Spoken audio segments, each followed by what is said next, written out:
663 জন হয়ে গেল, তাও আমার নামটা ডাকতেছে না। টেনশন হচ্ছে, ইন্টারভিউ যে কখন দিব। Next candidate Rahul Islam 664 coming. আমার নাম ডাকছে, যাই যাই। May I coming sir? Yes coming. Good morning sir. Morning morning, please sit down. Thank you sir. তোমার নাম রাহুল ইসলাম? হ্যাঁ স্যার। তো তুমি এই চাকরিটা পাওয়ার পর কি করতে চাও? স্যার আমার মূল লক্ষ্য হয়েছে, আমার বাবা মা অনেক কষ্ট করে আমাকে পড়াশোনা করেছে, তো এই চাকরিটা করার পর আমার বাবা মাকে সুখে রাখতে চাই, আর আশেপাশে যারা গরিব আছে তাদেরকে সাহায্য করতে চাই স্যার। বাহ, very good boy, very good boy. আচ্ছা, তোমার কোয়ালিফিকেশন কি আছে দেখি, তোমার কি সার্টিফিকেট আছে? স্যার এই যে, স্যার এই যে আমার মাধ্যমিকে স্টার। বাহ, খুব সুন্দর। এই যে স্যার আমার উচ্চ মাধ্যমিকেও স্টার, স্কুল টপার। বাহ বাহ বাহ, খুব সুন্দর রেজাল্ট, খুব সুন্দর রেজাল্ট। আর কি আছে? স্যার এই যে আমার গ্র্যাজুয়েশনে 90%। আচ্ছা আচ্ছা, বাহ, First ভালো class, ভালো ভালো ভালো। এই স্যার মাস্টারে আমার 70%। বাহ, দারুণ নাম্বার তো। আর এই যে স্যার আমার পিএইচডির মার্কশিট। ও বাহ, এটা তো ভালো নাম্বার আছে। বাহ, তুমি তো খুব intelligent student. Overall A+ score তোমার। তো এবার তোমাকে আমি কয়েকটা মৌখিক কোশ্চেন করবো, ঠিক আছে? আনসার দিতে পারলে তোমার জব হয়ে যাবে। আচ্ছা বলো তো, বাসনের ইংলিশ কি? স্যার বাসনের ইংলিশ হয়েছে ইউটেনসিল। বাহ, গুড বয় গুড বয়। এবার বলো তো, খেলনার ইংলিশ কি? Toy sir. বাহ, গুড গুড। এবার বলো তো, জু মানে কি? স্যার জু মানে চিড়িয়াখানা। Very good very good. আচ্ছা এবার তাহলে একটা অঙ্কের থেকে কোশ্চেন করি। বলো তো 20 × 18 কত হয়? স্যার 360। বাহ, ভেরি গুড ভেরি গুড। এবার বলো দেখি 36 × 24 কত হয়? স্যার 864, 864। অসাধারণ অসাধারণ। চলো, তোমার ইন্টারভিউ হয়ে গেছে, নেক্সট মান্থে রেজাল্ট বেরোবে, চেক করে নিও। আচ্ছা sir, thank you. Okay okay. Sir মার্কশিটগুলো নিলাম। হ্যাঁ হ্যাঁ হ্যাঁ, okay okay, Nini.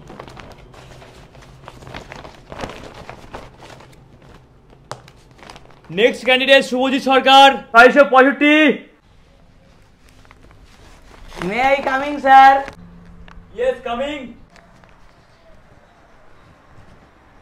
Good morning sir. Morning morning, please sit down. Thank you sir. Welcome welcome. তো তোমার নাম শুভজিৎ সরকার? হ্যাঁ স্যার। আচ্ছা আচ্ছা আচ্ছা, তুমি এই চাকরি পাওয়ার পর কি করতে চাও? স্যার এই চাকরি পাওয়ার পরে আমি আমার বউকে নিয়ে হানিমুনে যাইতে চাই, তারপর স্যার প্রচুর জুয়া খেলবো এই চাকরির পয়সা দিয়ে। স্যার এগুলোই করতে চাই, মানে প্রচুর ইচ্ছা আমার। আচ্ছা, গুড গুড। তো আপনার কোয়ালিফিকেশন কি আছে দেখি, সার্টিফিকেট?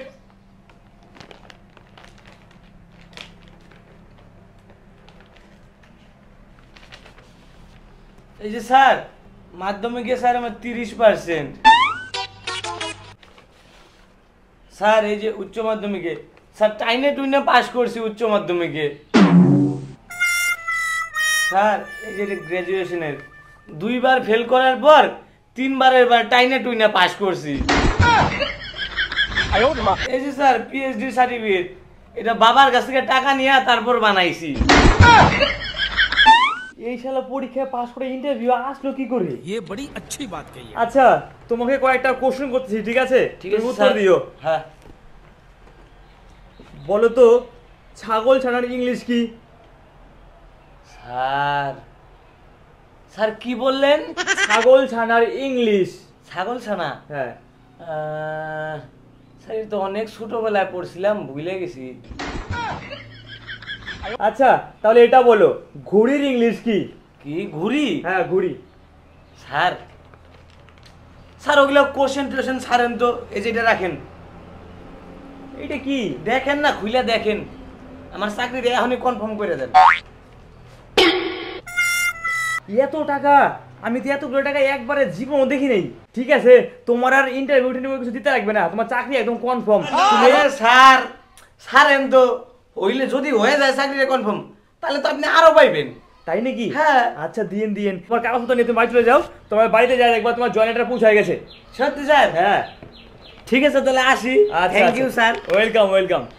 এই next candidate Mohammad Islam. Next candidate আসার আগে আমি টাকা গেলে একবার দেখে নিই কত টাকা আছে।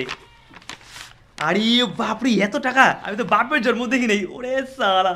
ভাইবা দেওয়ার 1 মাস পরে আরে বাস, এবার জয়েন লেটারও হাতে এসে পড়ছে। এবার আর আমার কাজ কি? খাবো দাবো, স্কুল যাব আর শুয়ে থাকবো, আর ডেইলি জুয়া খেলবো। কি মজা, কি মজা রে। মোট কথা, বাপের টাকা থাকলে সবই হয়। পড়াশোনা করে কি হবে? বাপের টাকা আছে, ঘুষ দিয়ে চাকরি নিয়ে নিয়েছি। আয় রে, প্রত্যেকদিন লাখ লাখ কোটি কোটি টাকার জুয়া খেলবো। আয় আয় আয়, কপালে নাই লেখা চাকরি, কি করে হবে? কপালে দোষ দিয়েও লাভ কি? যেমন লাগাইছে, যার টাকা তার চাকরি। আমার বাপে গরিব, আমি চাকরি পাবো কি করে? ওই যে মন্টুর বেটা, কোয়ালিফিকেশন কিছুই নাই, উচ্চ মাধ্যমিকে টানিটুনি পাস, মাধ্যমিকে টানিটুনি পাস, আর কালকে বলে চাকরি হয়ে গেল। আর আমি উচ্চ মাধ্যমিকে স্টার, বাপরে বাপ, মাধ্যমিকে স্টার, পিএইচডি সার্টিফিকেট, আবার মাস্টার্সে 70% উপরে, তাও চাকরি পাইলাম না। আবার কি সুন্দর ভাইবা দিয়ে আসলাম, তাও পাইলাম না। কপালের দোষ না, আমার বাপে গরিব, ওই জন্য পাইলাম না। টাকা থাকলে হয়তো হইতো। এই করেই খাইতে লাগবে, আমার জীবনে চাকরি নাই, কৃষিকাজ করেই জীবন কাটাইতে লাগবে। চাকরি পাওয়ার 8 বছর পরে খাই আসলাম, ভাল লাগতেছে না, একটু টিভিটা খুলে দেখি।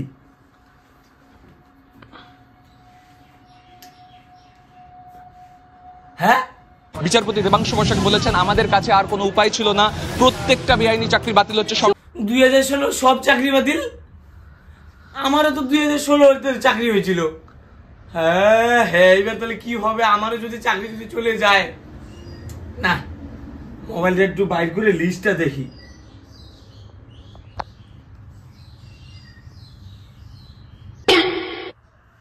শুভজিৎ সরকার, ভাবেন্দ্র রতন সরকার, আমারও চাকরি বাতিল। কি হবে এইবার? না, দেখি খবরে আর কি দেখাইতেছে। সব চাকরি সব বাতিল, এবং সব থেকে বড় খবর এই মুহূর্তে টাকা ফেরত দিতে হবে। যারা চাকরি করছিলেন সুদ সমেত তাদের টাকা ফেরত দিতে হবে। হ্যাঁ, সুদ সমেত যত এই 8 বছরে আমি কামাইছি সব রিটার্ন করতে লাগবে। আমি তো সব জুয়া খেলে হেরেই গেছি, কিভাবে টাকা রিটার্ন করবো? কাজ করতে করতে কামে শেষ। কাজ ছাড়া কি আমাদের উপায় আছে? গরিব ঘরে জন্ম নিছি। একটু টিভিটা চালু করি।